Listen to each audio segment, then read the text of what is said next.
réserver la salle, parce que maintenant c'est un peu difficile pour des associations d'intervenir dans les universités. Voilà, il faut toujours, c'est toujours compliqué, mais voilà, ça nous a permis d'avoir cette salle. Du coup, pour ceux qui ne connaissent pas Forsem, bon, à chaque fois on me dit il faut faire une petite présentation de Forsem. Bon, du coup, je vais faire un peu de promo. Hein. Bon, c'est une association qui a été fondée en 2011 dans la foulée de ce qu'on appelle les printemps arabes. Hein. Voilà, c'est pour faire connaître tout ce qui se passe dans cette région-là, c'est-à-dire la Méditerranée. Et surtout, on a repris une devise du grand islamologue et anthropologue historien, Mohamed Al-Khoui, qui disait qu'il n'y a pas de clash des civilisations, mais il y a plutôt un clash des ignorances. Effectivement, on s'est rendu compte qu'il y avait vraiment beaucoup d'ignorance des deux côtés, que ce soit du côté de la rive sud et du côté de la rive nord de la Méditerranée. Du coup, l'association Forsem, elle est fondée vraiment par des militants, mais aussi des universitaires, des historiens, des chercheurs, des associatifs, pour organiser des conférences, des séminaires, des échanges culturels, aussi des fois des échanges aussi artistiques, pour faire connaître tout ce qui se passe dans les deux pays. On essaye bien évidemment d'organiser l'essentiel de notre activité, c'est ici à Lyon et en France, mais quand c'est possible, ça a été le cas en Algérie aussi, on essaye de faire des choses aussi de l'autre côté. On l'avait fait en 2017, on avait organisé un colloque d'ailleurs sur la question pour une histoire franco-algérienne, pour une histoire commune. On a réussi à rassembler des historiens français et des Algériens en Algérie pour parler de l'histoire commune. On le fait aussi au Maroc. Voilà. Bon, voilà, j'ai fait ma promo. Au Maroc, ça date de quand? Hein? Au Maroc, ça date de quand? Alors, au Maroc, la dernière fois, c'était en 2022. On a présenté alors, en plus de tout ce qu'on fait, c'est-à-dire comme conférence, tout ça, on a aussi à Forsem des projets de publication. Du coup, on a déjà publié 4 livres. Du coup, on a publié un livre sur la question des minorités dans la rive sud de la Méditerranée. Du coup, il a été publié par une maison d'édition marocaine. Et on a présenté le livre au Salon du livre de Rabat en 2022, avec une conférence avec 2 contributeurs de ce livre, et moi-même d'ailleurs. Voilà. Et au Maroc aussi, on a aussi des échanges. Alors par contre, au Maroc, on avait un programme, malheureusement, depuis le Covid, et surtout depuis que les frontières sont fermées entre le Maroc et l'Algérie. Ce programme est arrêté du coup depuis 2020. Sinon, avant, on organisait des échanges entre l'Algérie et le Maroc. Souvent, c'était autour d'ailleurs du 20 avril, autour de la question des Berbères aussi, puisqu'on avait un échange entre la région de Kabylie et la région de l'Artafilat, ce qu'on appelle les Chouars. Voilà. Voilà, les Chouars, voilà, c'est ça. Voilà, on essaye de faire ce travail avec les moyens qu'on a. Hein. Voilà. En tout cas, il y a un site internet de Forsem, il y a tout ce qu'on fait, c'est publié sur le site. Il y a même des vidéos, il y a des livres aussi. Voilà. Alors aujourd'hui, en fait, cette conférence, on l'organise aussi dans le cadre de l'anniversaire du 20 avril, de ce qu'on appelle le printemps berbère en Algérie. voilà, cette conférence, on l'inscrit dans cet événement. Ali Gounoun qui a accepté notre invitation, on lui dit vraiment un très très grand merci. On l'a déjà invité une fois, mais c'était par Zoom, c'était au moment du Covid. Voilà. Et à l'époque déjà, on avait dit qu'il fallait que tu viennes sur Lyon pour présenter ce livre. Voilà, son livre. Du coup, alors, je vais faire juste une petite présentation d'Ariel. Alors, Ariel, c'est un historien. Il a fait une partie de ses études en Algérie et après il est venu en France où il a préparé un doctorat. Après, il a préparé une thèse dont est issu ce livre-là. Il a fait un travail de recherche très très important. D'ailleurs, dans ce livre, il y a 2 préfaces de 2 historiens, très très grands historiens de l'Algérie. Alors, une préface de Omar Carrier qui était ton directeur de thèse, et il y a une postface ici du très grand historien algérien qui est Mohamed Al-Harb. Pour dire que le travail de Ali Gounoun, c'est un travail de recherche très très important. Il a apporté pas mal d'éclaircissements sur cette question-là. Peut-être, on va dire, il a sorti un petit peu de la mythologie, parce qu'il y avait beaucoup de mythes sur cette question-là. De toute façon, il va parler de ça. Je peux juste regarder le livre comme du discours voilà. militant. Voilà. Du coup, alors, là, c'est son dernier livre qu'il a publié en 2021 aux éditions du Croquant. Du coup, le titre, c'est La question kabyle dans le nationalisme algérien, 1949-1962. Voilà. Et il a publié un autre livre en 1999, c'est Chronologie du mouvement berbère, un combat et des hommes, et ça a été publié aux éditions Casbah. Du coup, voilà, c'est quelqu'un qui connaît très très bien la question.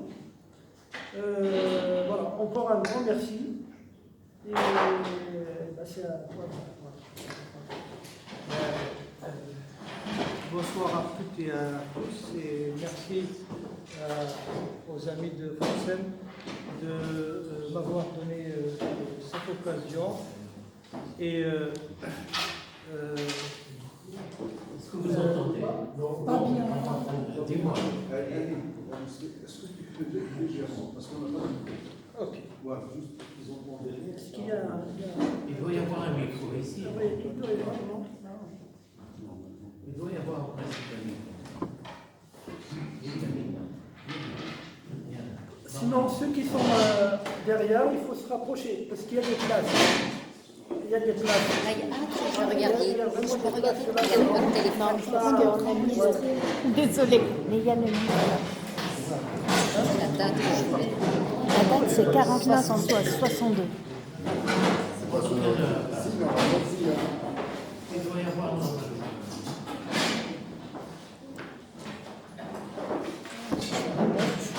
C'est les éditions Le Croquant.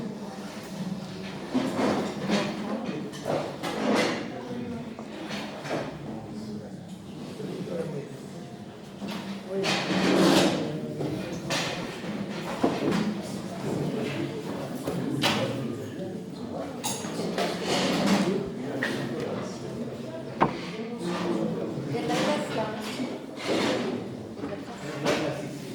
Il y a de la place devant. Oui, on va se. Non, oui, je fais attention. Je regarde. J'arrête. Voilà. Non. Là, il est en train de filer. Voilà. c'est que c'est le vote. Il filme, il enregistre.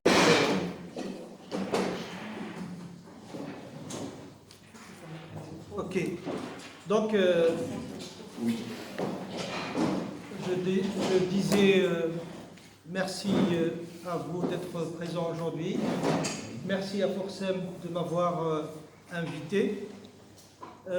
Normalement, aujourd'hui, je devais parler d'une sorte de comparaison entre la crise de 49, qu'on appelle à tort crise berbériste, et avril 80.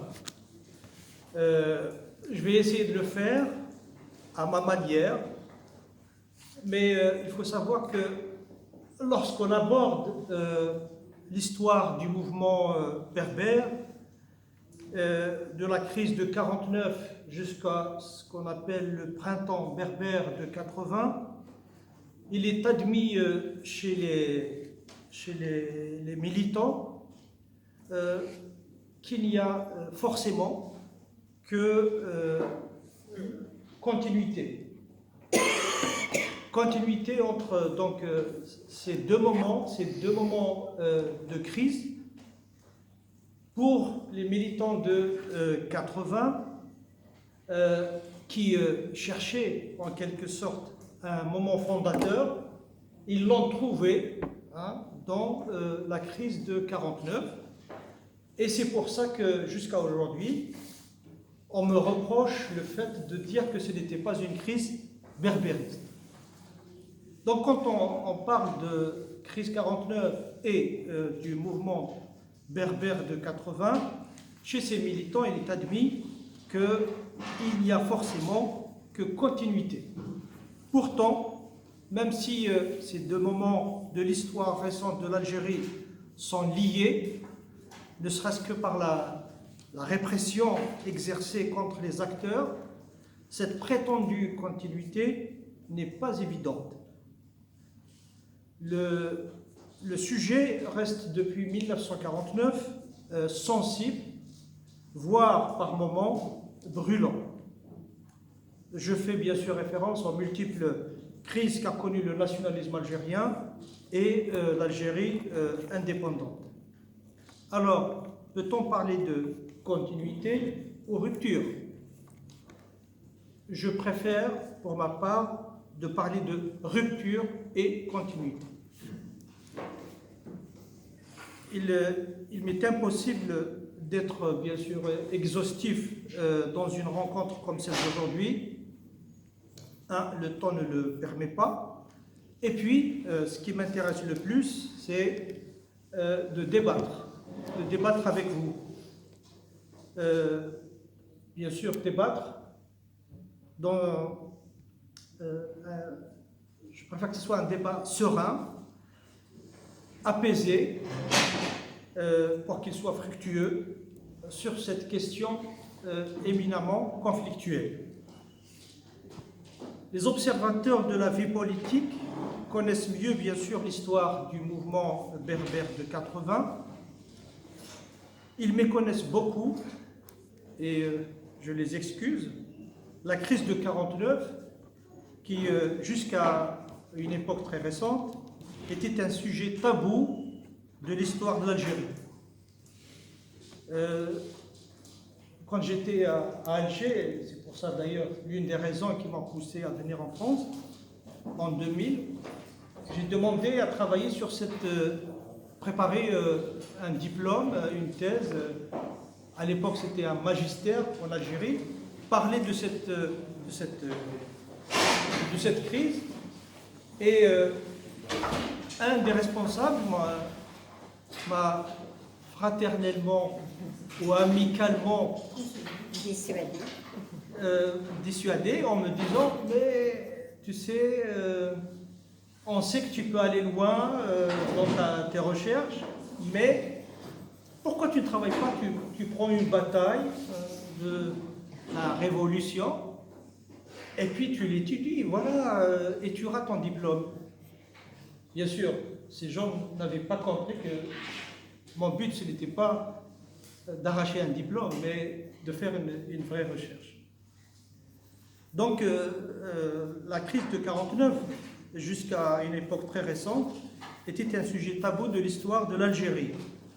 Je signale modestement, comme l'a dit notre ami, que ma thèse de doctorat en histoire, ici présente, que j'ai soutenu en 2015 à l'Université de Paris 1 Panthéon-Sorbonne, est la première sur ce sujet.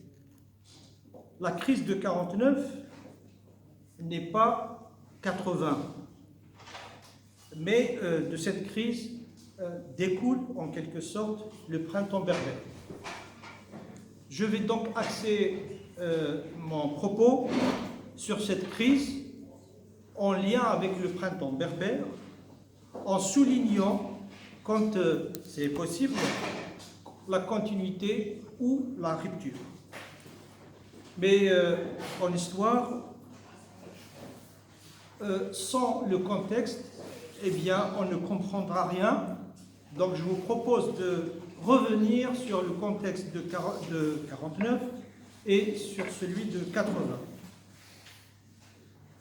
Les préoccupations des nationalistes indépendantistes en 49, et c'est possible pour les gens qui ne connaissent pas du tout l'histoire du nationalisme algérien, ils vont être un peu perdus. Je reviendrai lors du débat pour expliquer certaines choses. Donc les préoccupations des nationalistes indépendantistes en 49 étaient plutôt centrées sur la libération du pays, la stratégie à suivre pour en quelque sorte contrecarrer le discours et les méthodes du colonisateur. Ils se souciaient beaucoup plus de la meilleure façon de faire nation et former un bloc homogène de tous les éléments hétérogènes qui formaient en quelque sorte les populations en Algérie, pour arriver à mobiliser les Algériens pour une lutte armée qu'ils voyaient inéluctable. Inéluctable, surtout après la fin de la Seconde Guerre mondiale, qui a vu donc pendant la guerre que la France a perdu face aux Allemands. Et donc les Algériens ont pensé, oui, mais pourquoi pas nous? Nous aussi on peut, puisque l'Allemagne a pu vaincre la France et occuper la France, et bien pourquoi pas non? Pourquoi pas nous, hein? Et bien sûr, il y a eu aussi les massacres de mai 45 en Kabylie et dans l'Est algérien. Inéluctable aussi, après toutes les tentatives de se voir octroyer le statut de citoyen dans leur propre pays. Parce que, pour ceux qui ne connaissent pas cette partie de l'histoire d'Algérie, en fait, les Algériens avaient la nationalité, mais n'étaient pas citoyens français. En 80, l'Algérie n'était plus colonisée, mais elle a connu une des guerres de décolonisation les plus meurtrières. Le FLN, qui a dirigé la lutte de libération avec une main de fer, a pris le pouvoir en juillet 1962 comme seul représentant du peuple algérien. Cette prise de pouvoir a été le fait de militaires qui ont utilisé la force pour introniser d'abord Ahmed Ben Bella comme premier président, avant de le renverser en juin 1965 par un coup d'État. Un régime autoritaire s'est alors installé et les Algériens perdent petit à petit et parfois d'une manière brutale les libertés individuelles et politiques, corporatives, culturelles, etc., qu'ils ont arrachées aux colonisateurs, les armes à la main. Les sujets qui intéressaient donc les jeunes générations d'Algérie indépendante étaient liés à l'ascension sociale, au bien-être de la société et au desserrage de l'étau du régime sur les libertés démocratiques. La crise de 1949 est un moment important de l'histoire du nationalisme indépendantiste algérien. Je répète le mot indépendantiste parce que le mouvement national algérien était divisé, si on veut, en plusieurs courants. Donc il y avait les réformistes musulmans, les ulama, il y avait les communistes, le PCA, et il y avait les partisans de Farhat Abbas, l'UDMA. Et donc il y avait ces indépendantistes, Étoile nord-africaine 1926, qui devient après PPA clandestin pendant la guerre, dans la Deuxième Guerre mondiale, puis après est né le MTLD en 1946, et le MTLD, le PPA-MTLD, en 1947, il crée une organisation paramilitaire pour préparer justement le passage à la lutte armée, et il devient après, le MTLD devient en 1954, suite à une crise interne, il devient le FLN, et avec son aile armée, l'armée de libération nationale, l'ALN. Donc, les causes de cette crise sont à l'origine politique.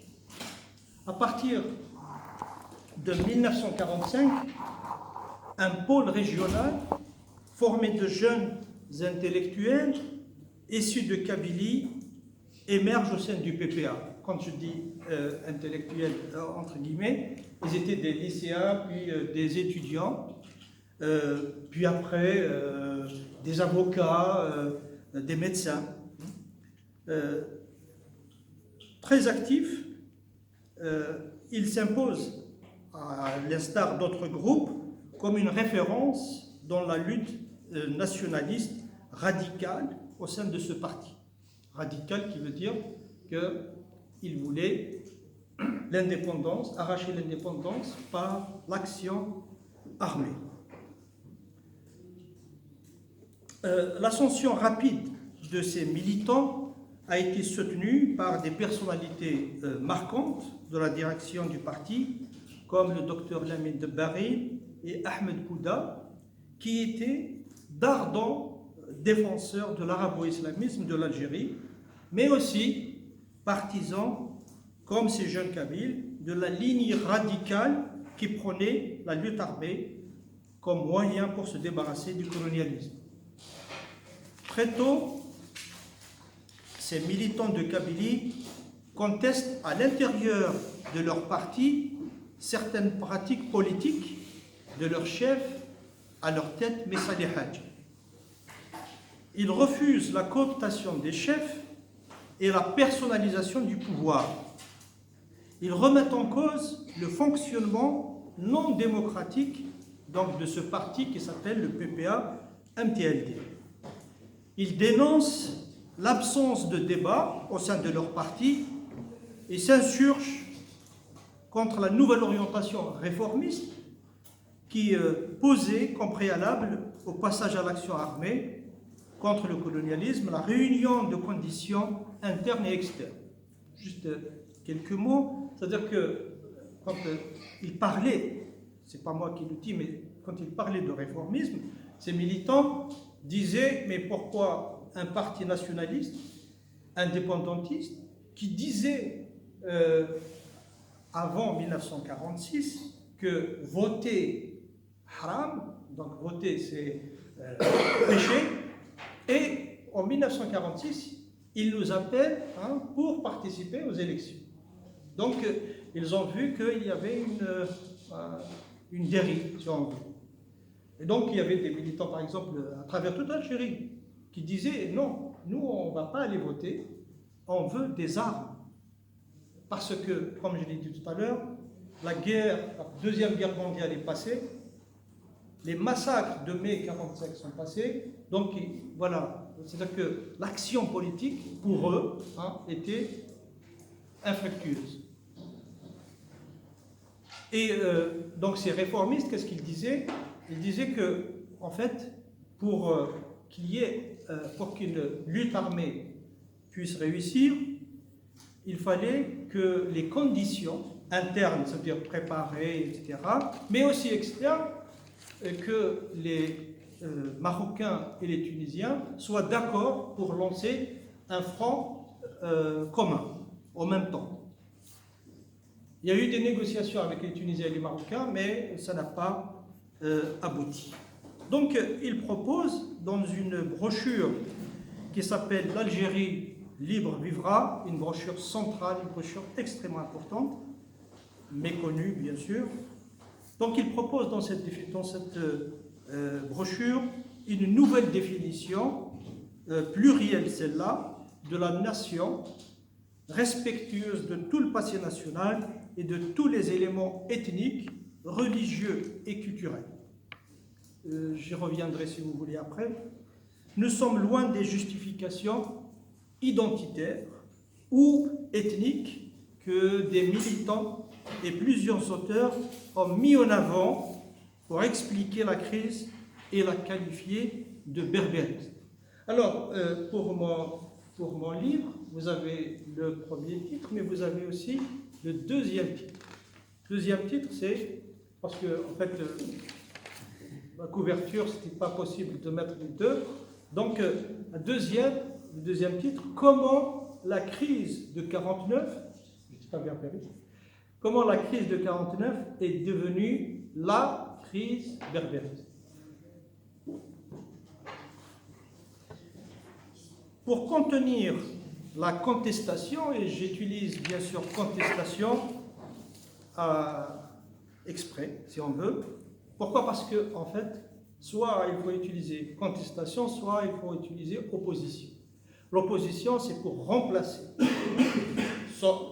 Le but, c'est d'atteindre, de prendre le pouvoir. Mais les comptes ici, en 49, ces militants ne voulaient pas prendre le pouvoir. Ce n'était pas leur but. Leur but, c'était de revoir certaines choses qui n'allaient pas dans le parti. C'est pour ça que je parle de contestation.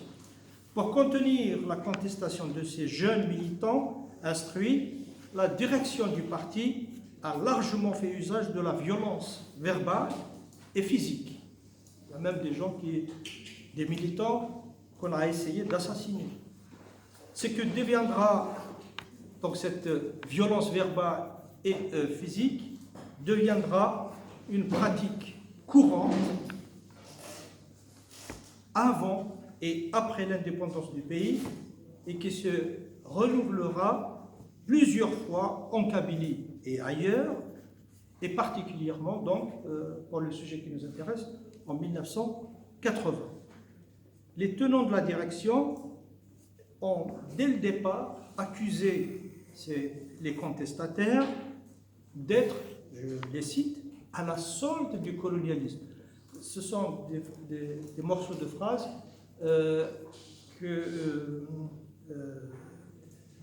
j'utilise ici, mais extraites de tracts de l'époque, de 49.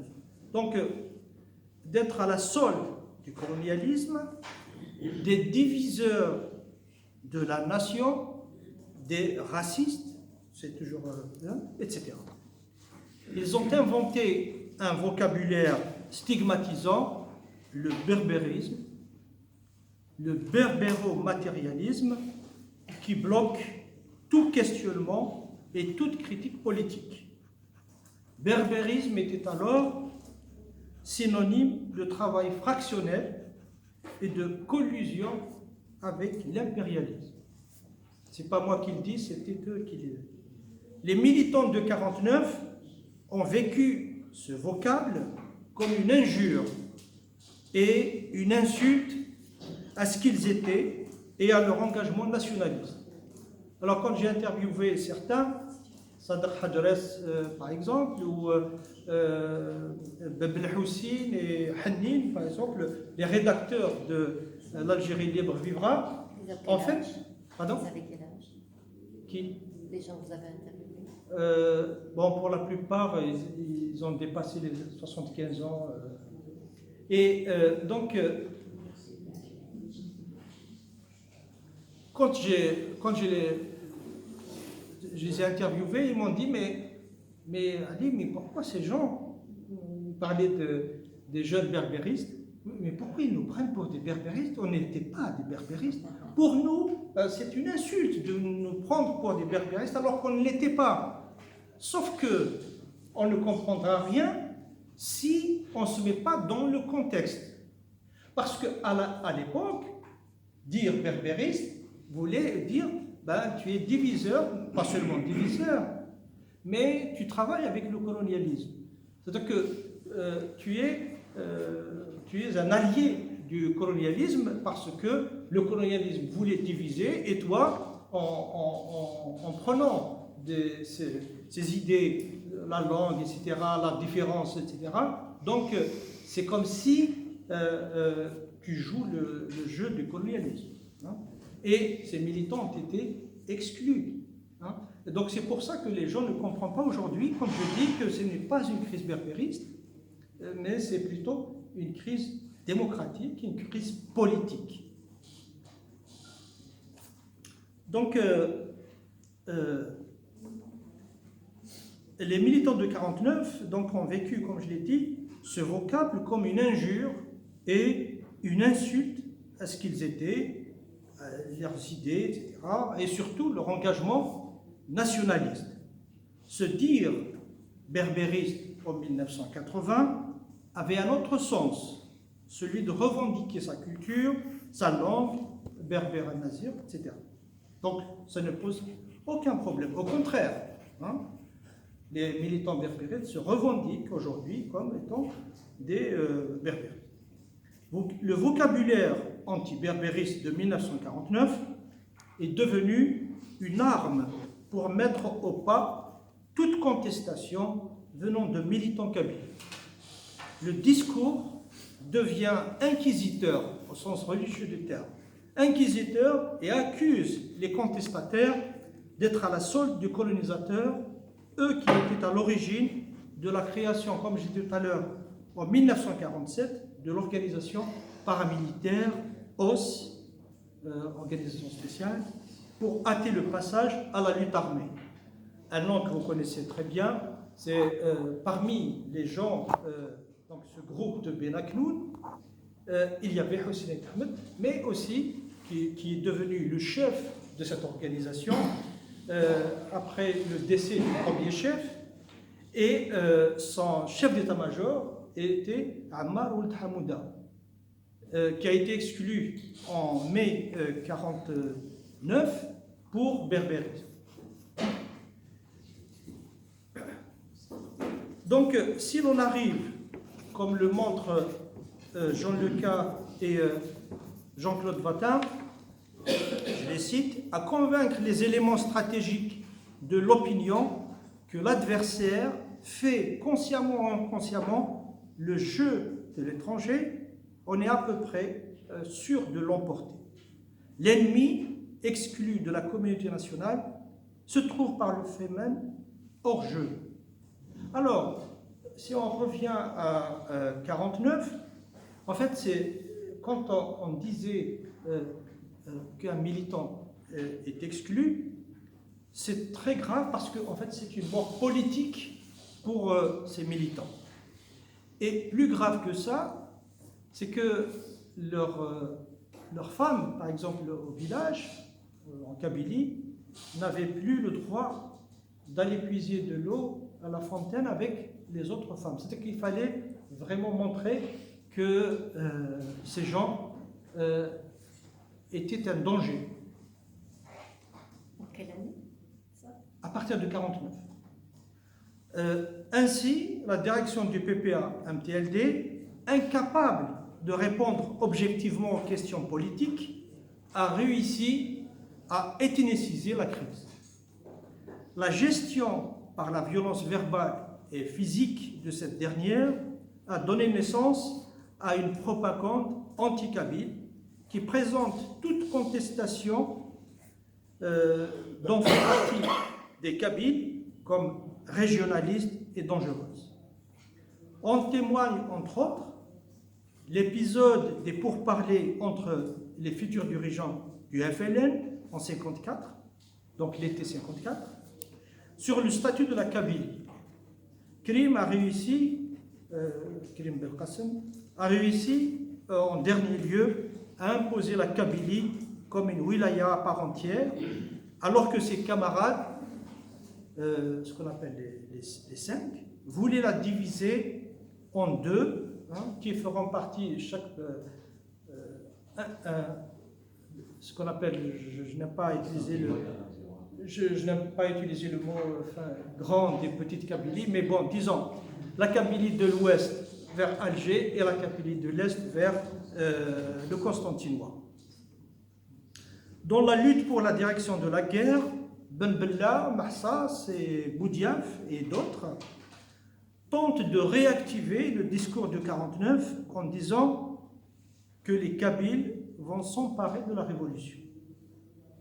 Un paradoxe, ceux qui, en Kabylie, ont combattu le berbérisme, je le mets toujours entre guillemets, en 1949, à savoir Belkacem Karim et Ramzan Abben, seront accusés par certains de leurs adversaires comme berbéristes durant la guerre. Il faut savoir aussi, donc en 1949,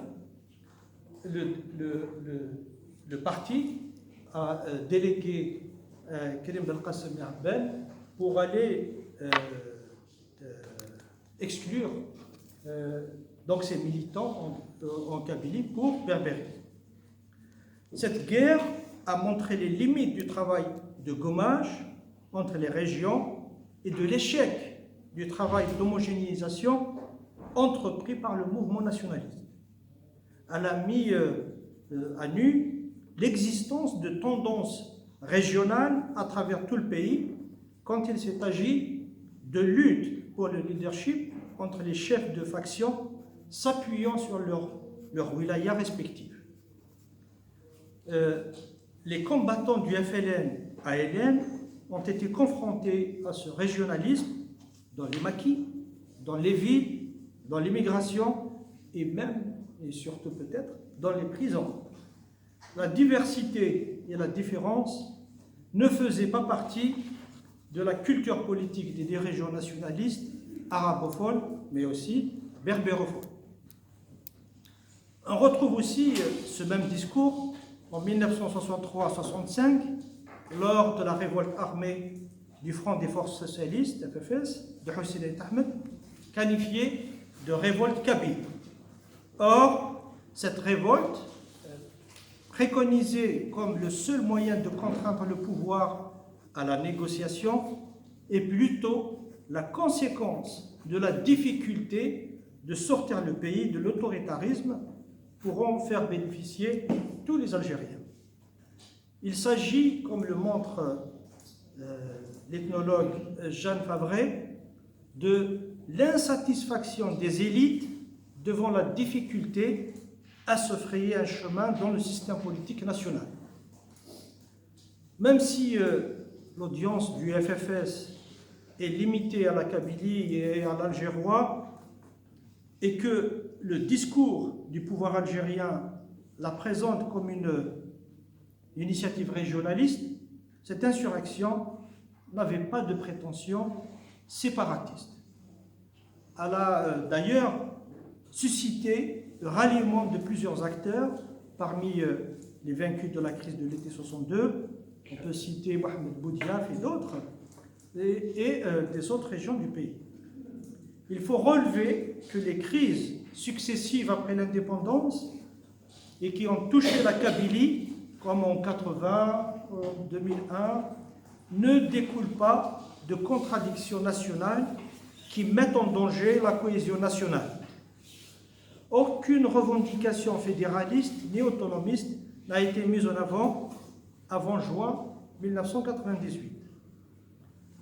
L'explosion de Tizi Ouzou de 1980, comme le souligne l'historien Mohamed Harbi, vise l'État absolutiste et pose à tous les Algériens le problème de la démocratie et du droit à la différence.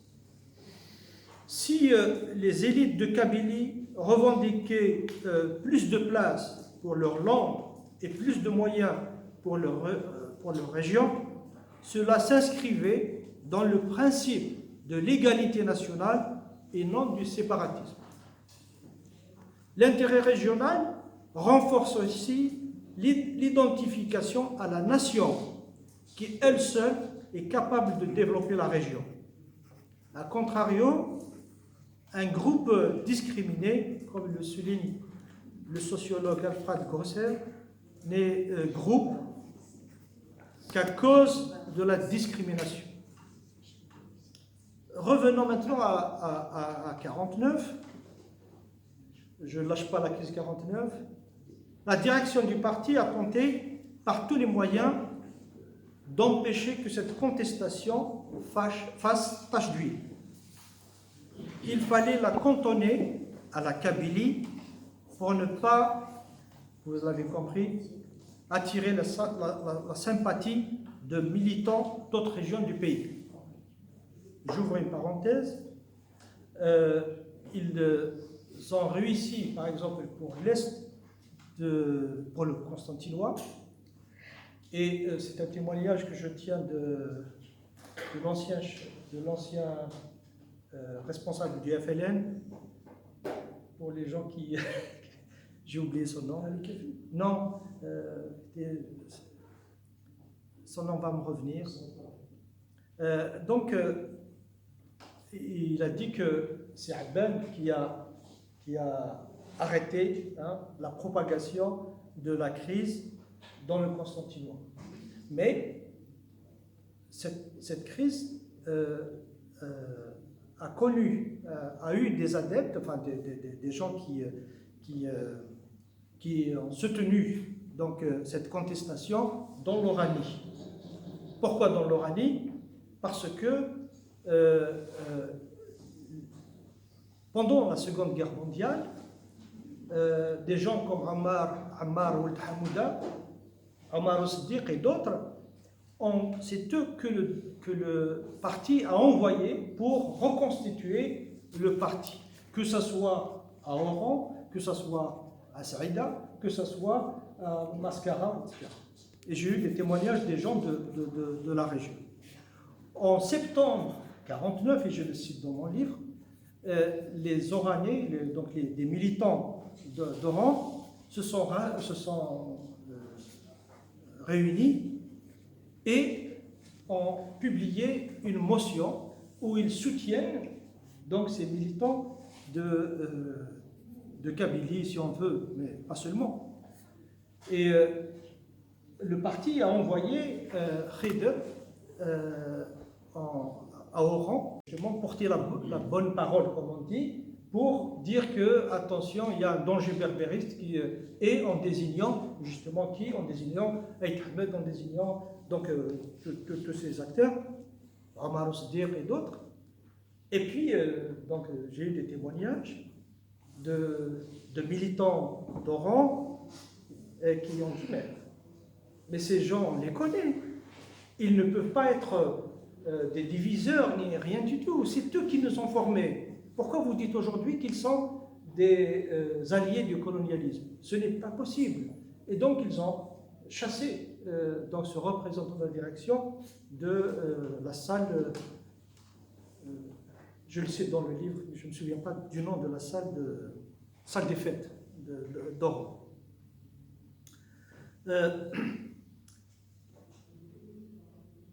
Donc la direction a chargé d'autres militants kabyles pour combattre les contestataires.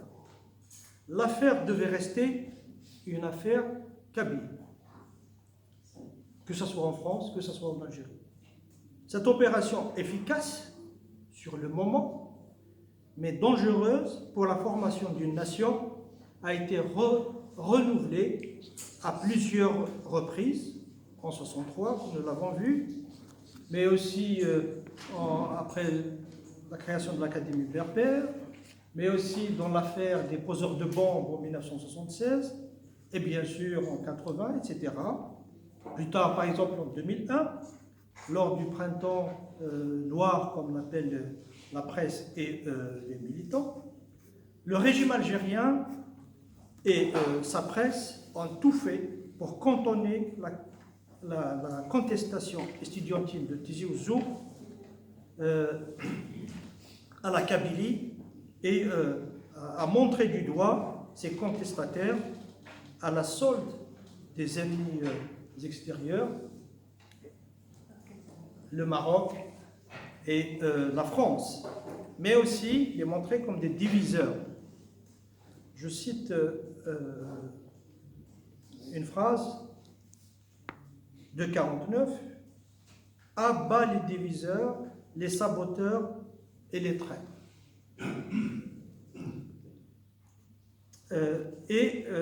À l'impérialisme, alors c'est dans la même phrase, « À bas les diviseurs, les saboteurs et les traîtres, à l'impérialisme français. » Ça, c'est un tract de 1949. Et regardez en 1980, qu'est-ce que dit le ministre de l'époque, Abdelhak Belalhi, ministre de l'enseignement supérieur, à la télé, en avril 80, dit « Les événements de Tizi Ouzou visent à saper l'unité nationale. » L'arabisation autoritaire de l'enseignement, la défrancisation, ça se dit, de l'administration font qu'en 1980, les revendications linguistiques, la liberté d'expression culturelle en langue amazigh et en arabe algérien, son enseignement, etc., deviennent centrales. L'arabisation telle qu'elle a été imposée est vécue comme une régression et un frein à la modernité et à la défense des idéaux démocratiques et laïques. Ce n'est pas moi qui le dis, ce sont les militants de 80. Le rejet de l'arabo-islamisme comme idéologie d'homogénéisation de la société est partagé par les militants de 49 et de 80. L'arabisation forcée et l'ostracisme envers la langue amazigh, la langue berbère, sont à l'origine d'un ressentiment fort chez les acteurs de 80 envers le gouvernement algérien. Le ressentiment chez les militants de 49 était plutôt né de l'injustice du système colonial. En 49, la question de la langue était marginale. Cela s'explique par le fait que cette langue ne posait pas de problème. Même si certains considéraient cette langue comme étant une invention du colonialisme, comme si la langue berbère n'existait pas avant 1830, mais cette langue était utilisée, comme d'ailleurs l'arabe et le français, dans les meetings, dans les meetings des nationalistes, depuis l'étoile nord-africaine. Les chants nationalistes en kabyle étaient appris aussi par des militants arabophones jusqu'en 1949 sans susciter d'animosité. J'ai rencontré un militant Shaambi, donc arabophone de Ravdaya, qui me l'a chanté. Il me l'a chanté, et puis il me dit tu connais, toi, tu es kabyle, tu connais le Kerem Soumazir? Je l'ai regardé, j'ai dit ben oui, je connais, mais il me dit tu veux que je te le chante? Je dis ben vas-y. Et ben il me l'a chanté. Et j'ai dit mais tu l'as appris comment? Où? Il m'a dit je l'ai appris à Alger. Parce qu'il était militant. Il m'a dit que tous ses camarades connaissaient le chant. Et c'est vrai, c'est-à-dire qu'il n'y avait pas de problème de la langue, est-ce que c'était... Voilà. Mais pourquoi? Parce que tout simplement ces chants portaient un message, et c'est un message nationaliste, c'est pour libérer l'Algérie, mais en glorifiant donc des héros de l'époque de Massinissa jusqu'à Messali, voire même Bourguiba et Al Fassi, pour vous dire. Bien sûr, en passant par Talib, Haddad et Abdelkader. Ce qui était central dans la pensée des jeunes militants intellectuels kabyles en 1949 était la définition de la nation algérienne et du nationalisme. Comme il refusait l'indépendance comme une fin en soi, hein, il fallait répondre à la question que sera l'Algérie une fois libérée du colonialisme? C'était la question principale. Sur ces questions, le PPA-MTLD votait en touche. Et d'ailleurs, il l'a reconnu à plusieurs reprises dans ses écrits, je parle du PPA-MTLD, en disant que du point de vue de l'idéologie, on est vraiment à côté. Et pour vous dire, l'Algérie libre vivra, donc c'est une brochure, je vais m'étaler un peu plus, a été combattue par le PPA-MTLD et par l'administration coloniale. Le préfet d'Alger de l'époque donc a interdit sa diffusion. Voilà. Le PPA, donc la direction du PPA, a envoyé un groupe pour l'imprimerie, parce qu'ils étaient au courant. Donc ils ont envoyé ce groupe pour prendre tout le stock et bien sûr pour qu'il ne soit pas diffusé. Sauf que ces militants, Hadjaras et d'autres, donc savaient, il y avait un doute. Donc qu'est-ce qu'ils ont fait? Ils ont imprimé, au lieu d'imprimer, faire sortir par exemple à 1h du matin, ils l'ont fait 1h avant. Et donc ils ont pris tout le stock et ils l'ont déposé, pas en Kabylie, mais à Boufféry qui est Blida. Il faut dire que la définition de la nation algérienne durant les années 30 et 40 est réactionnelle. L'Algérie était une nation parce que l'État colonial lui dit qu'elle ne l'est pas. La notion de nation, telle que pensée par les ulama dans les années 30, est polémique. Elle ne pouvait pas être la source d'une histoire dans laquelle les générations après l'indépendance pouvaient se reconnaître. Comme le discours colonial, elle fait l'impasse sur des pans entiers de l'histoire du pays et considère la période antique comme la Jahiliya, puisque les Berbères n'étaient pas encore pénétrés des lumières de l'islam.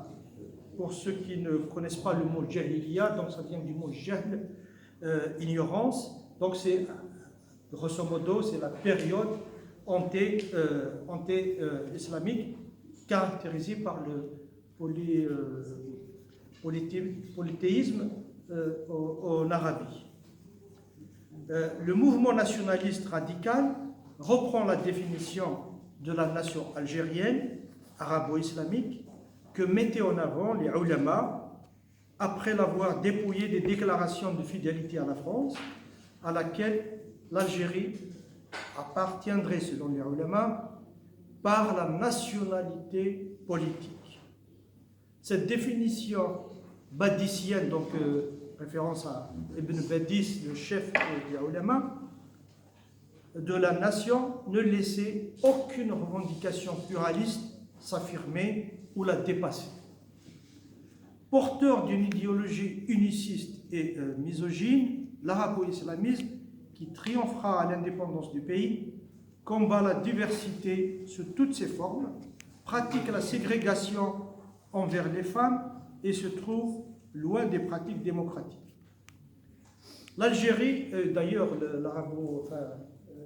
il y a des gens qui font le lien entre le Ba'ath et l'arabo-islamisme. En Algérie, je pense que ce n'est pas tout à fait la même chose. Le Ba'ath est un mouvement laïque, alors que l'Algérie hérite ainsi d'une définition religieuse de sa nation. Ce sont des hommes de religion qui se sont chargés d'élaborer sa construction identitaire et qui l'ont imposée. Pour les rédacteurs de l'Algérie libre vivra, qui utilisent le pseudonyme d'Idir el-Ouattani, donc Idir, c'est vivre si on veut, El-Ouattani, donc nation.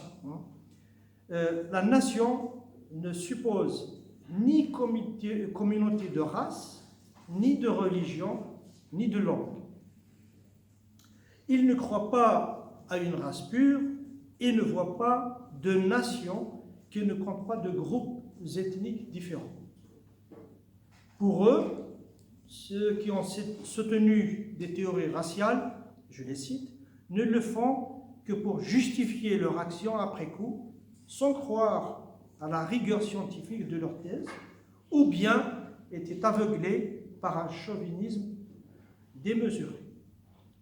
Ils s'étonnent de voir des gens mettre en avant le facteur religieux pour définir une nation, alors que, je les cite, l'existence de plusieurs religions dans un pays n'empêche pas du tout celui-ci de se développer en nation si l'on a les facteurs suffisants. Même s'ils reconnaissent à la religion son importance comme un des facteurs qui ont contribué à forger le caractère national des Algériens, ils mettent en garde contre la confusion entre le nationalisme et le sentiment religieux. Et d'ailleurs, dans la deuxième partie où ils définissent le nationalisme lui-même, ils disent que, attention, notre lutte n'est pas une lutte de religion contre une autre. Polémiquant avec les tenants de l'Algérie arabe exclusive, il est pour eux, je les cite, faux de poser la langue comme un indice sine qua non de l'existence d'une nation. Accusés de diviseurs, ils soulignent le rôle des variantes régionales comme richesse et élément de l'union du peuple algérien. La nation, écrivent-ils, peut bien se développer alors que les habitants qui la constituent parlent des langues différentes et citent des pays bilingues, voire multilingues, la Belgique, la Suisse, la Yougoslavie, etc. Ils vont, pour la première fois de l'histoire de l'Algérie contemporaine, revendiquer, je les cite, le développement des langues et des cultures populaires, le berbère et l'arabe dialectal. Alors que le parti voyait en ces deux langues des langues impures, donc il faut purifier. J'ai, par chance, retrouvé la réponse à Idi el-Watani. Idi el-Watani a été publié, donc l'Algérie distribuera cette brochure, a été publiée en juin-juillet 1948. En septembre, le parti répond par un autre texte.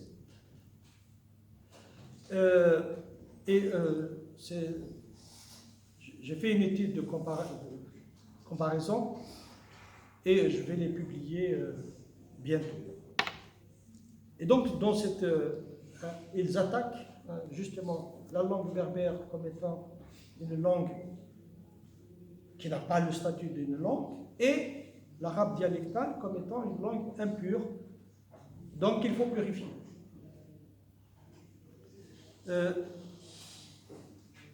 La nation est définie comme une combinaison de plusieurs indices. Ces éléments absolument indispensables sont quatre: le territoire, l'économie, le caractère national et le culte d'un même passé et le souci d'un même avenir. Il se démarque de la conception de Bismarck et adopte celle de Mazzini, qui trouve large, je cite, large et féconde, qui essaie d'englober les aspirations des éléments qui composent la nation et de les épanouir en les réalisant toutes. La nation algérienne existe, souligne-t-il.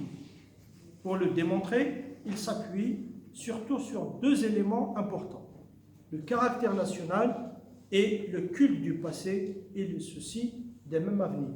En fait, ces gens, ces rédacteurs, en fait, la première chose, c'est ce travail a été un travail de groupe.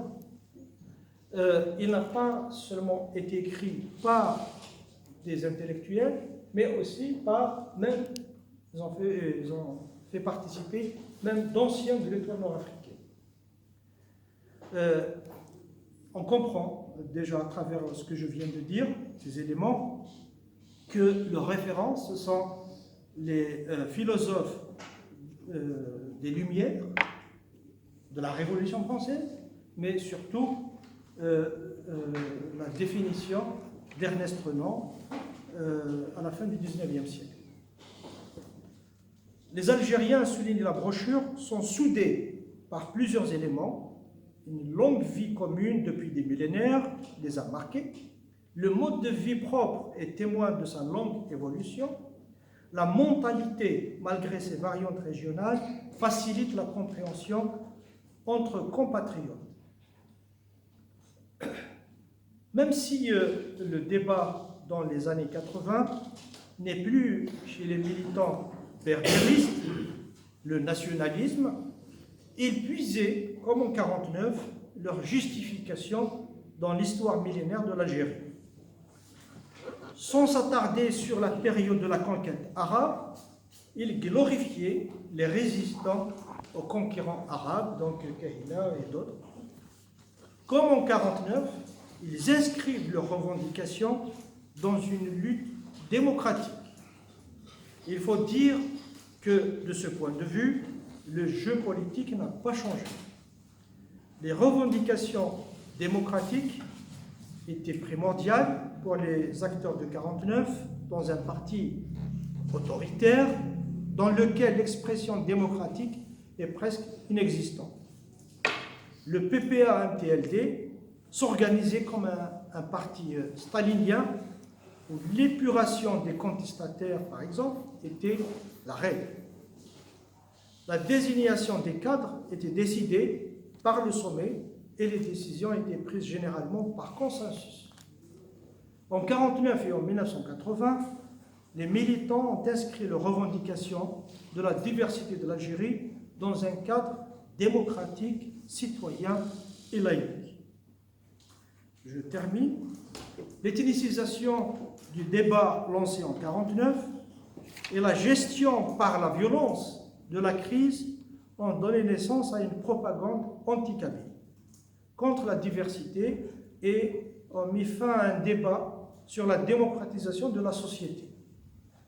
Les questions politiques sont depuis réglées d'une manière autoritaire, comme il l'a fait dans d'autres régions, je peux citer le Mzab, mais pas seulement, en réactivant des rivalités ancestrales entre tribus.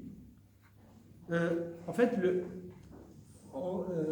je cite Rav Daya, le Mzab, parce qu'il l'a fait à plusieurs reprises aussi. 85, mais aussi récemment en 2013. Le pouvoir algérien est expert dans ce jeu dangereux de la manipulation. Il tente de réussir là où le colonialisme a échoué, à savoir diviser les Algériens. Et je vous remercie.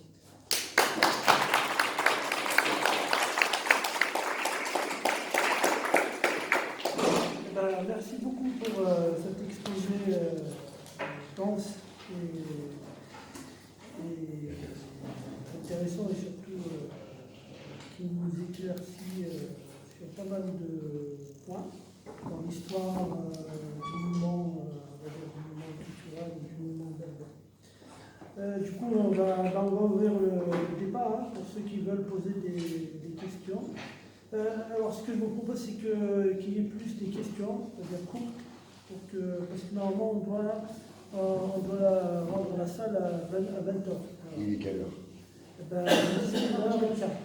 On a 45 minutes pour Voilà. Allez, on va commencer par madame. Je rebondis sur votre dernière phrase. Le parti tente de réussir là où la colonisation, le pouvoir colonisateur. non. Ah. Non. Le pouvoir. Le régime algérien, Le régime algérien, voilà, alors là, après du coup, a échoué, a divisé Non. les Algériens, j'ai pas compris. il a réussi, enfin il cherche à réussir là où le colonialisme a échoué. Oui, c'est ce que j'ai compris. À diviser les Algériens. Alors moi, la question, j'ai quand même pas l'impression que le colonialisme a échoué à diviser les Algériens. Qu'en est-il? Oui, d'accord. Il n'a pas réussi à diviser. Je suis surpris. C'est très simple. Si il avait réussi à diviser les Algériens, on n'aurait pas eu une guerre de 7 ans et demi. Voilà. Une guerre où tout a été essayé. Hein, ils ont tout fait, hein, pour anéantir donc cette volonté des Algériens à se libérer. Alors, s'il n'y avait pas cette volonté, s'ils ont réussi à diviser les Algériens, je pense qu'ils n'auraient pas réussi. Je crois que la colonisation n'a pas cherché à diviser les Algériens entre eux. Pourquoi? Parce qu'il y avait d'un côté, disons, la colonisation, et de l'autre côté, des indigènes. Et les indigènes étaient musulmans. Et tous les indigènes se revendiquaient un peu de leur appartenance à l'islam. Donc c'est ce qui avait fait la cohésion à l'époque. Oui, c'est en pour fait, ça que l'ostracisme pendant la colonisation était un ostracisme à l'égard de tous les indigènes musulmans. oui, oui. Et ça a été vécu comme ça. Et le mouvement de libération, aussi bien des droits nord-africains qu'en 1949, que le PPA, c'était un mouvement unificateur. Oui, mais sauf que si on prend d'ailleurs, voilà, si on prend ce qu'on appelle, comment il s'appelle, le mythe kabyle, ce n'est pas un mythe inventé, il a existé, sauf que ben, il a existé, donc il y avait une volonté de diviser, sauf que, hein, même si il y a des Kabyles qui l'ont intériorisé, mais ce mythe a disparu. Cette politique a disparu, elle n'a pas réussi. La preuve c'est voilà, la réussite du PPA-MTLD, de l'étoile nord-africaine, enfin, de ce projet nationaliste jusqu'à l'indépendance de l'Algérie. Au fond, la révolte de Montréal aussi est un indice qui montrait que... Non, Mokarani, justement, oui. cette politique kabyle a été mise à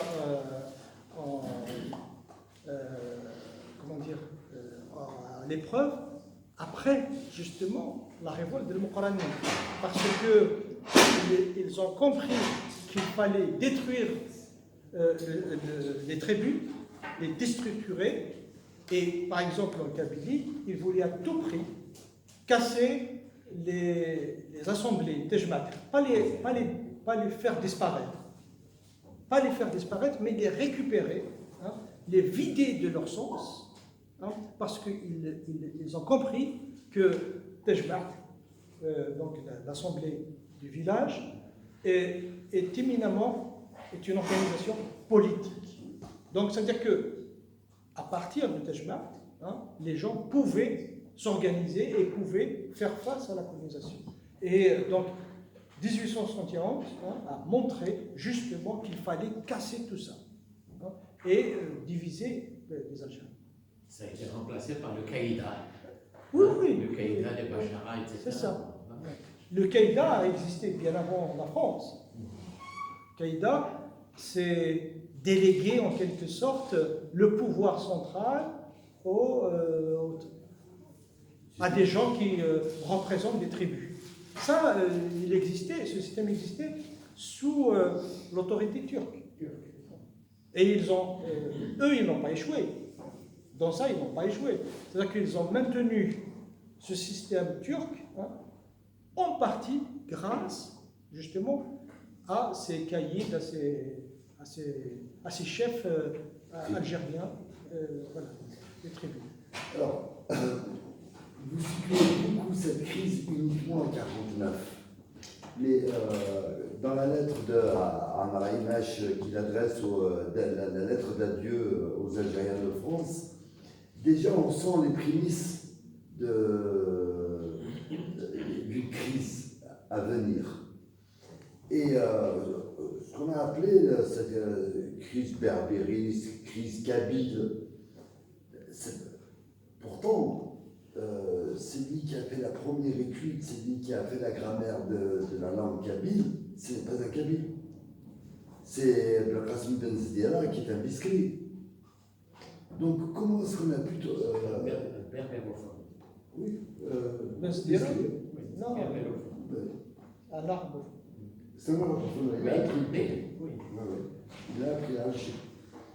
Et alors, et puis les algérianistes, comme on les appelle tout à l'heure, on échangeait, on parlait de Katib Yassine, à travers le Jma, à travers toutes les œuvres, d'autres, partout d'autres auteurs, d'autres intellectuels, ils étaient porteurs de cette idéologie algérianiste.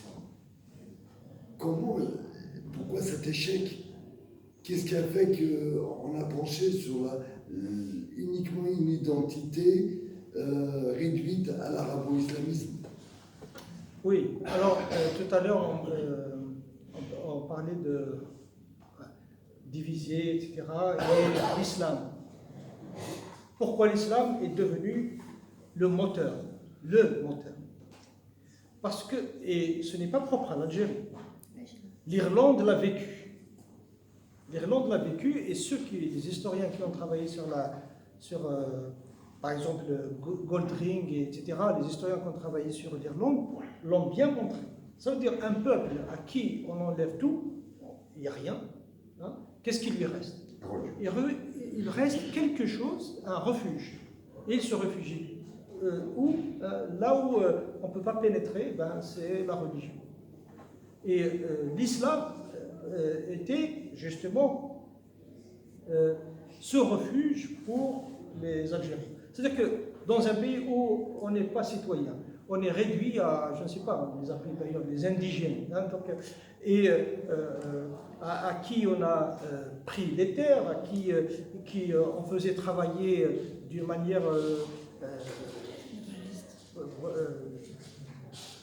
je dirais pas esclave, mais voilà, dur, très dur. Donc qu'est-ce qui restait pour ces Algériens? Il ne restait que la religion comme refuge. Oui, mais cet islam n'a jamais posé de problème, puisque c'était l'islam des soufis, l'islam des aouïas, Non. qui... Non, mais justement, c'est pas ça. Parce que les ulama sont venus avec un autre islam. Hein, il fallait justement purifier cet islam et revenir à Salaf, plutôt à l'origine. Hein. Et voilà, c'est ça qui a fait que ça a posé. Et d'ailleurs, autre chose, c'est que les marabouts, les organisations maraboutiques, étaient plutôt acquises à la colonisation.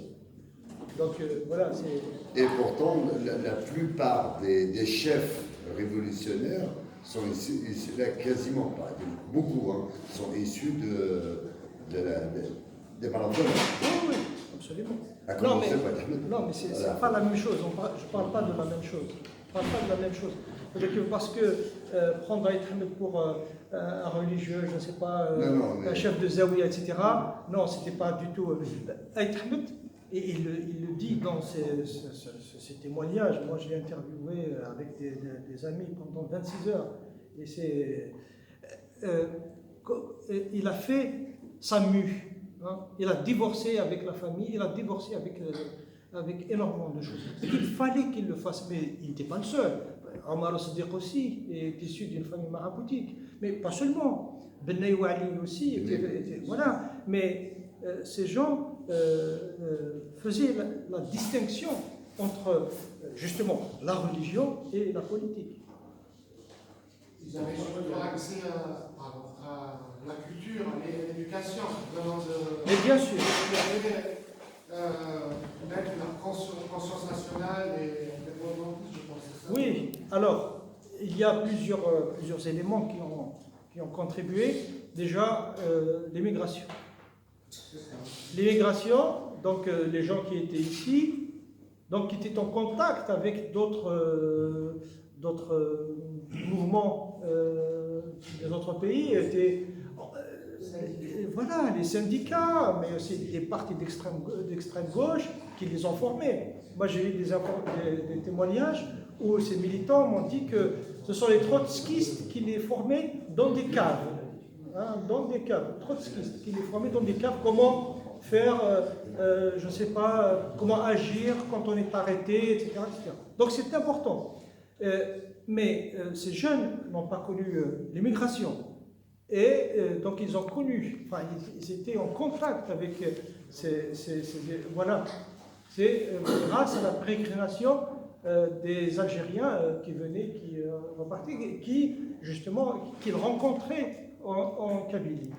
Donc il y a ça, il y a l'école. Il ne faut pas le nier. L'école a joué un rôle extrêmement important. Et l'école primaire, c'est une chose. Le collège, c'est une autre chose. Le lycée fait réfléchir énormément. C'est-à-dire que, oui, d'accord, la France, etc., mais et moi, qui suis-je? Donc, c'est une question qui est extrêmement importante que développe Hadjares dans son texte publié pendant la guerre. Je ne me souviens pas de la date, c'est très important de voir que ces gens ont beaucoup lu. Ils ont lu, donc, comme je l'ai dit tout à l'heure, les philosophes des Lumières, mais aussi donc, Ernest Renan et d'autres. Et ils ont lu aussi des écrits des Russes. Ils ont lu, bien sûr, tous les auteurs marxistes et marxisants.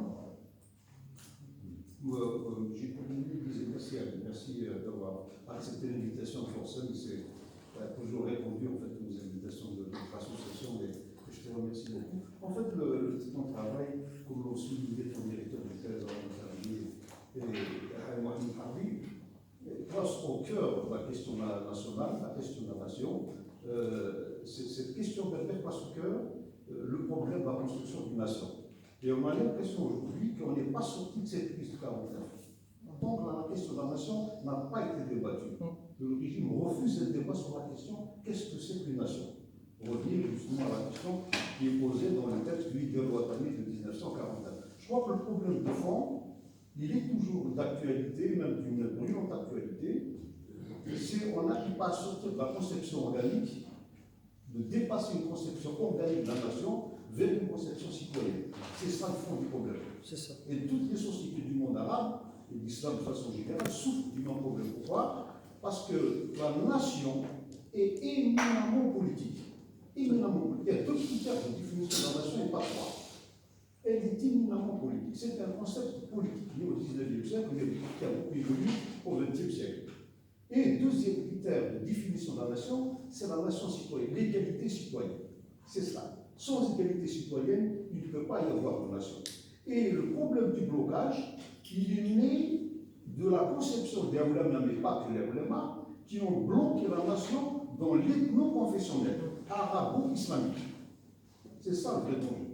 Et qui bloque jusqu'à aujourd'hui. Pourquoi? Parce que si on prend d'autres expériences historiques, on prend le cas du sionisme, il a été culturel à sa naissance. En 1862, le sionisme était une conception très culturaliste de la nation.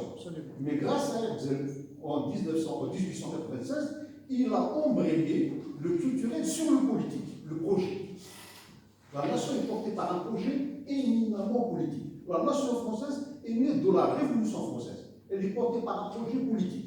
Tandis que la conception des oulémas qui a, dont le PMT a fait réception, elle a bloqué à l'ethno-confessionnel. Et c'est ça tout le problème. Il faut arriver à un moment pour embrayer du culturel ou de l'ethno-confessionnel au politique.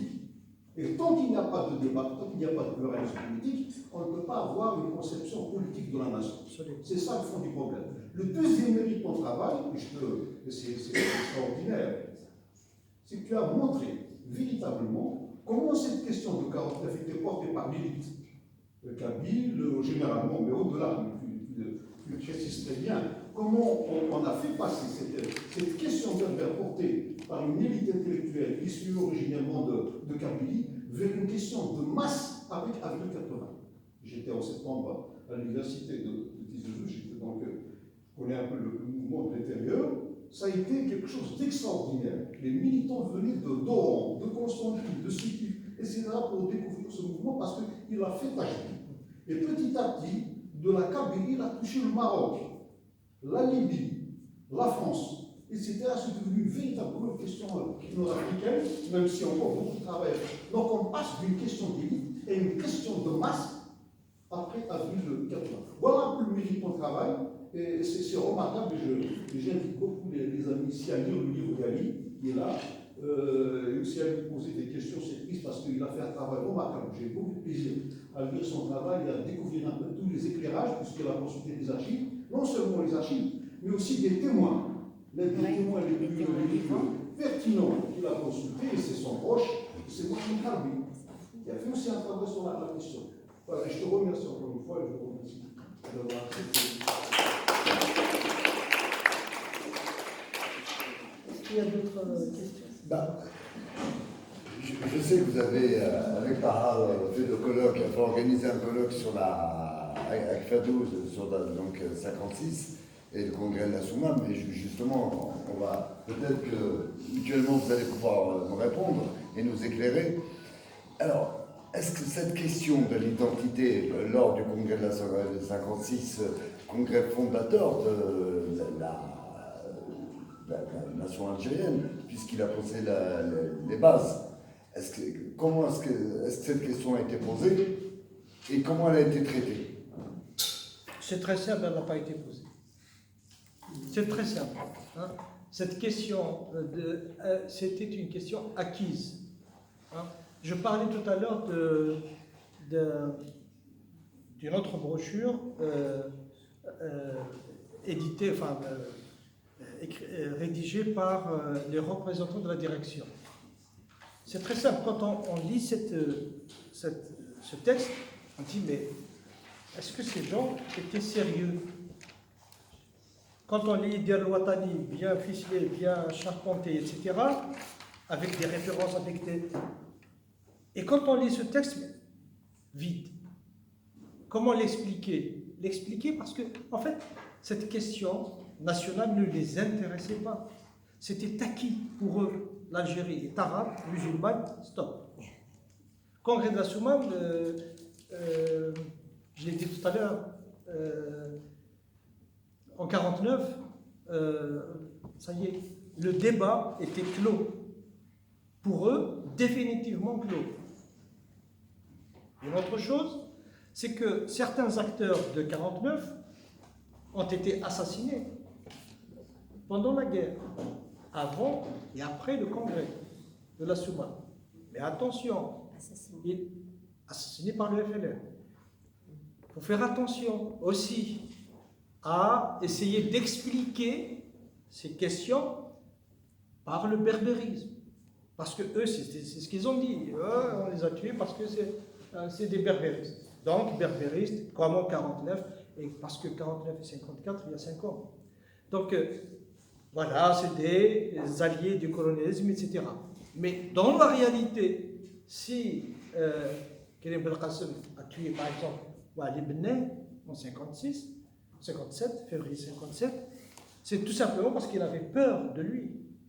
Parce que, bon, pour expliquer un peu plus, Benneh Wali était le responsable du PPA-MTLD de Kabylie, de 1945 jusqu'à la crise, jusqu'à un peu avant la crise, parce qu'il a été arrêté par la police française en septembre 1948. Et donc, à l'époque, il était le chef de Karim Belkacem. Et Karim Belkacem a joué un rôle extraordinaire dans la chasse à ces berbéristes. D'accord? Donc, en 1954, tous ces gens qu'on a désignés comme berbéristes, tous ont rejoint le FLN. Il y a ceux qui l'ont rejoint en 1954 même, et d'autres qui l'ont rejoint après. Tout simplement pourquoi? Parce que pour intégrer le FLN, ce n'était pas du tout facile. Parce qu'il fallait passer par des filtres. Voilà. Mais tous, sans aucune exception, tous ont rejoint le FLN. Il y avait Sadr Hadjares, qui était l'un des responsables du PCA, même si il était au PCA, même s'il était un des cadres du PCA, et que le FLN est né unique, et il ne voulait pas, c'est-à-dire il voulait pas que les partis intègrent le FLN comme étant des partis, mais des individus. Malgré ça, Hadjaras et Hadjali ont négocié avec Abben pour intégrer en tant que PCA. Donc, y compris Hadjaras qui était au PCA, a intégré donc, ce grand mouvement. Donc, tous ont intégré le FLN. Et en 1956, Ben Wali a eu des informations selon lesquelles la France voulait, donc en parlant d'infiltration de choses, voulait infiltrer le FLN en Kabylie, et comme par hasard, c'est Jean Servier, un ethnologue qui a été chargé de l'affaire. En fait, c'était quoi? C'était récupérer des gens et les armer et les envoyer comme étant des militants de l'ALN, du FLN. Donc, en quelque sorte, ils vont faire exploser le FLN de l'intérieur. Ben Wali a eu vent de la chose. Et donc, il est allé voir Krim, qui était le chef donc, de la Kabylie pendant cette période. Et qu'est-ce qu'il lui a dit? Il a dit, surtout, ne te mêle pas du FLN. Surtout, ne te mêle pas. Alors que Benay avait déjà mis des réseaux en place, des réseaux du FLN à Alger. À Alger, pourquoi? Parce que Alger n'était pas sous la coupe de Krim. Et donc, non, avant qu'elle soit zone autonome, elle appartenait à la Wilaya 4, enfin à la zone 4 qui va devenir après la Wilaya 4. Et c'est Ouamran qui était responsable. Et donc, Benay, quand il a vu ça, il a dit, mais... Donc, en fait, il a proposé donc, ses services, Krim a dit non, et Krim a fait exactement ce que Benay voulait faire. Et il ne voulait pas, tout simplement parce que s'il réussit dans cette affaire, il va peut-être prendre du grade. Oui. Donc, alors, en revenant à 56, cette question n'a pas été posée. C'est très simple. Il y a d'autres questions. Je ne suis pas quelqu'un pour parce que vous l'avez demandé. Est-ce qu'on a une idée des chiffres de personnes qui ont été exclues lors de cette crise? Non, on n'a pas de chiffres, mais toutes les têtes ont été exclues. Aucune exception. Alors, il y avait un certain Zmerli, Ahmed Zmerli, qui était le chef du parti à Tizi Ouzou, la ville de Tizi Ouzou. Et c'est lui qui a reçu d'ailleurs à Ben, porteur d'une liste des gens à exclure. Donc les Benay, les Ammar al-Sdir, etc., etc. Et puis il m'a dit quand j'ai regardé la liste, je lui ai dit, mais il manque un. Et Abban lui dit, mais il manque qui? Il dit, ben, il manque moi. Comment tu expliques tous ces gens, moi tu me laisses? Et donc il m'a dit, une semaine après ou 15 jours après, il a reçu le truc de son exclusion. Il a été exclu. Il a été exclu de... Donc on ne connaît pas en fait le chiffre, parce qu'il y a des gens qui ont été exclus ici en France, d'autres... Ah oui, parce que le départ de la crise, c'est ici. C'est en mars 49. Le départ, c'était ici. Donc, en France, plusieurs, on a les noms, mais on n'a pas le chiffre exact. La deuxième chose, La deuxième chose, il y a des gens qui ont été exclus en Kabylie, mais la plupart ont été exclus à Alger. Pas en Kabylie, à Alger. À Alger, à Oran, enfin dans l'ouest algérien. Donc ce sont, voilà. Mais on n'a pas les chiffres, mais alors selon des témoignages, mais à prendre, voilà, en fait, plusieurs centaines. Alors, il faut distinguer aussi, il y a des gens qui ont été exclus, mais il y a aussi des gens qui ont quitté le parti. Moi, j'en connais. Ils étaient dégoûtés de ce qu'ils ont vu. Attention, qu'ils soient arabophones ou kabylophones, il n'y a pas de... Voilà. Mais la plupart des gens qui ont été exclus, c'était dans la Fédération de France. Je vais même profiter, de la crise pour exclure des dirigeants de la direction de son docteur Lemid Bari, qui n'était pas du tout un bénéfice, mais un cabinet de chercheur, où il était chef de l'os, il m'expliquait, il disait, bon, moi j'étais dans le Mali, j'ai structuré l'os, je n'ai rien à voir, bon, je connaissais toute cette équipe, etc. Moi je n'étais pas du tout impliqué parce que je structurais l'os et je ne connaissais rien du tout de cette équipe. Donc on a profité de la crise pour éliminer les adversaires de Mseli, docteur Lemid Bari, qui est membre de la direction, et aussi Ekramid, chef de l'os, il a été écarté au parti, et je parle sous le contrôle d'Ali, il a été au parti exclu à cause de cette crise. On a profité de la crise pour éliminer les adversaires. Et je rajoute quelque chose, l'exclusion comment ça s'appelle, de Aït Ahmed, mais aussi j'ai interviewé Ahmed Marsas. Ahmed Marsas, pour ceux qui le connaissent, c'est un anti-kabyle. J'allais dire, c'est lui qui a dit que pendant la guerre, il a dit que Aït Ahmed, c'est un vendu, c'est un berbériste, etc. Et il a mené toute une avec Ben Bella, ils ont mené toute une campagne contre Aït Ahmed. Voilà. Et je lui ai posé la question, je lui ai dit, mais c'est un témoignage que j'ai publié de son vivant. Alors, je dis, mais comment expliquez-vous donc ces gens qui étaient avec vous dans l'os, parce que lui, il était l'un des chefs de l'os, comment expliquez-vous est-ce que vous avez accepté, est-ce que vraiment Aït Ahmed et les autres étaient berbéristes? Voilà.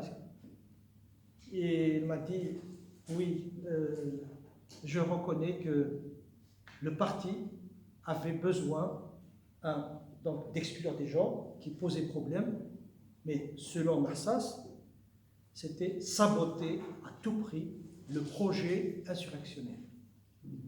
C'est-à-dire qu'il fallait à tout prix saboter l'os. Et autre chose, c'est que on retrouve donc ces gens qui étaient derrière, c'est des Kabyles algérois, dans la plupart, qui ont perdu leur place en février 1947. C'est-à-dire qu'ils ont dirigé le parti pendant la Deuxième Guerre mondiale et après.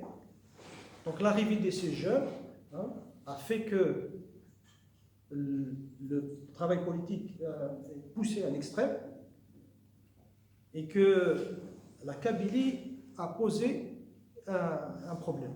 C'est que en 1948, quand Messali a dit voilà, il faut participer aux élections, partout en Algérie, ils ont dit mais comment? Hier, tu nous disais voter c'est haram, et aujourd'hui, tu nous pousses à. Je ne remets pas en cause la décision de Messali, il avait un autre projet, c'est en fait élargir la base du MTLD. Donc je suis historien, donc je ne suis pas un juge pour dire est-ce qu'il a bien fait ou il a mal fait. Et donc, ces gens de Kabylie, qu'est-ce qu'ils ont dit? Ils ont dit, il faut qu'on discute de cette question.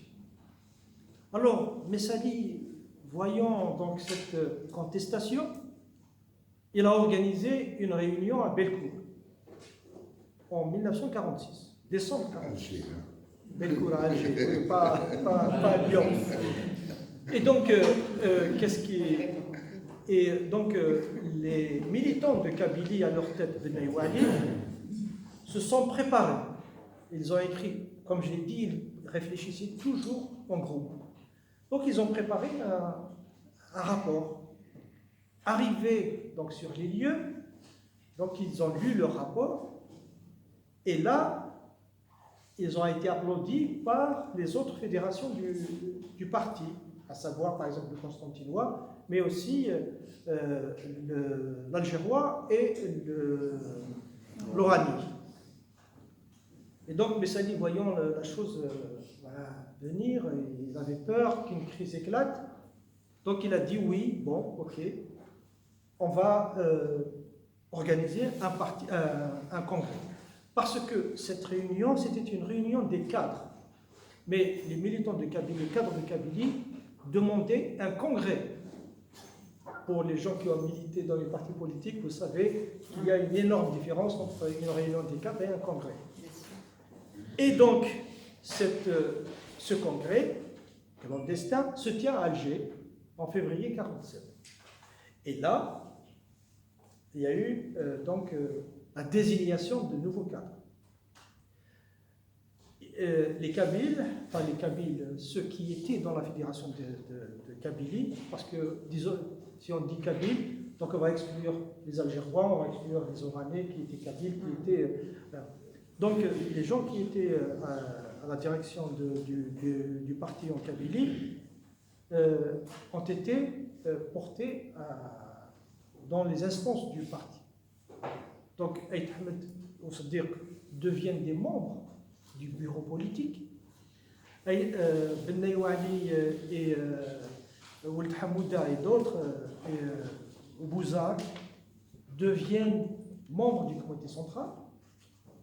Donc, ils ont fait en quelque sorte le parti, enfin, Messali a fait en quelque sorte, s'est débarrassé de ses anciens rivaux. Et parmi donc ces gens, on les retrouve. Il y a ceux qu'on retrouve pendant la crise. Et en quelque sorte, c'est une revanche. C'est quelque chose qui est tombé du ciel. Hein, ils vont reprendre sa place. Et bon, c'est Ali Abdelhamid et les autres. Et sont revenus donc dans le parti. Alors, étant donné qu'il est 19h48, on va peut-être, puis nous on a peut-être un peu faim aussi. Alors, on dit que le présent est les conséquences du passé, de l'histoire du passé, et que l'histoire prépare l'avenir. Aujourd'hui, nous vivons à peu près la même chose. Il y a des tensions, il y a même certains mouvements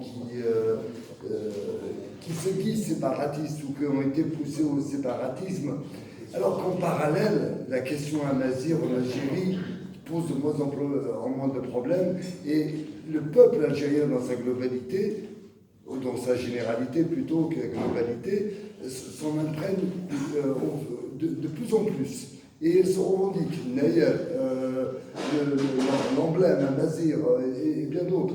Aujourd'hui, vous allez à l'est, à l'ouest, vous allez de partout en Algérie, on se dit arabe.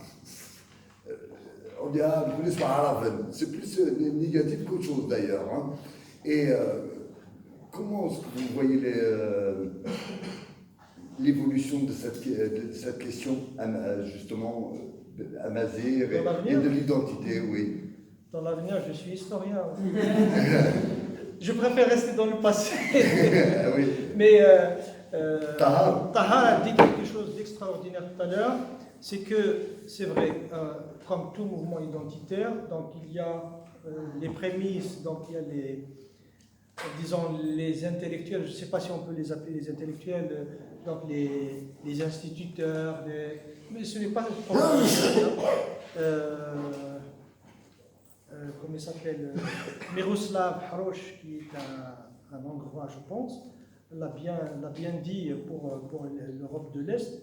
C'est-à-dire que tout mouvement, donc il commence par le mouvement culturel et identitaire, etc., commence par ce travail, donc des gens qui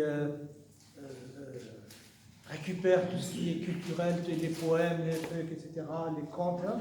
Puis après, la deuxième étape, elle va s'inscrire dans, cette question va s'inscrire dans le politique.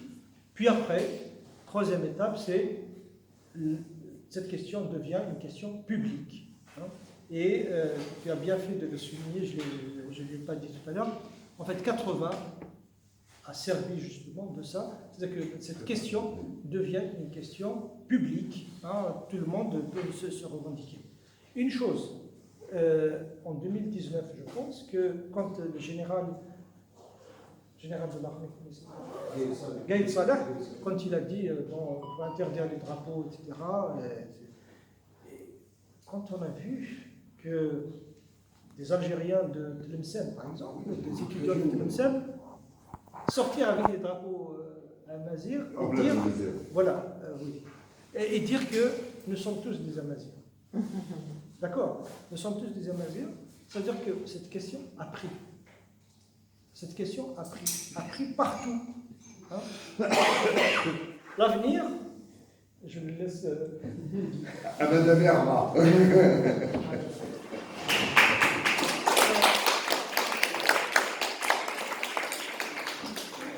Du coup, voilà, sans livre,